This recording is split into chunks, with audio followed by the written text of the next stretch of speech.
ஒருமுறை சுர்வதமன் என்ற அரக்கன் தன் கடும் தவத்தால் சிவபெருமானை மகிழ்வித்தான். அதன் மூலம் தான் என்றும் வெற்றியடைய வேண்டும் என்ற வரத்தை பெற்றான். வரம் பெற்ற பின்னர் தன் கட்டுப்பாட்டுக்குள் உலகை கொண்டு வர வேண்டும் என ஆட்டி படைத்தான்.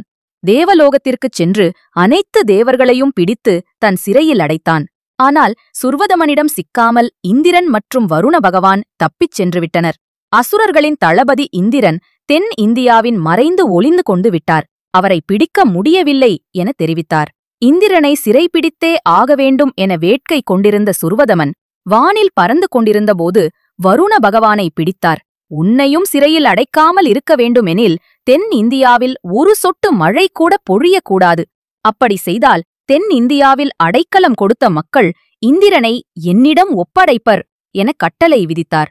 அதை செய்ய நிர்பந்திக்கப்பட்ட வருண பகவான் தென்பகுதி மழை பொழிவதை நிறுத்தினார். இதனால் நீரின்றி தென்பகுதி பாலைவனமானது.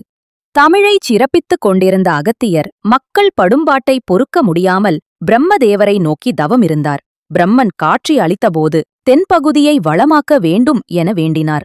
ஆனால் பிரம்மாவோ, நீங்கள் சிவபெருமானிடம் முறையிடுங்கள், அவர் உங்களுக்கு உதவுவார் என்றார்.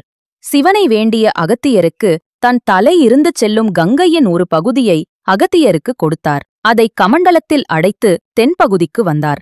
பாரதத்தின் தென்பகுதியை பார்க்க விரும்பிய கணேசன் மூஷக வாகனத்தில் பின்தொடர்ந்து வந்தார். தென்பகுதியை அடைந்த அகத்தியர் சோர்வில் கமண்டலத்தை ஒரு இடத்தில் வைத்துவிட்டு வறண்டு போன இடங்களை பார்த்து சோகத்தில் அமர்ந்திருந்தார். அங்கு வந்த கணேசன் உடனடியாக தென்பகுதியை செழிப்பாக்க எண்ணி காகமாக உருவெடுத்து கமண்டலத்திலுள்ள தண்ணீரை குடிக்க முயற்சிப்பது போல சென்று கீழே தள்ளினார். இதை பார்த்து அதிர்ந்த அகத்தியர் தான் அரும்பாடுபட்டு கொண்டு வந்த சிவபெருமான் வழங்கிய கங்கையை கொட்டிவிட்டாரே என நினைத்து காகத்திற்கு சாபம் வழங்கப் போவதாக கூறினார்.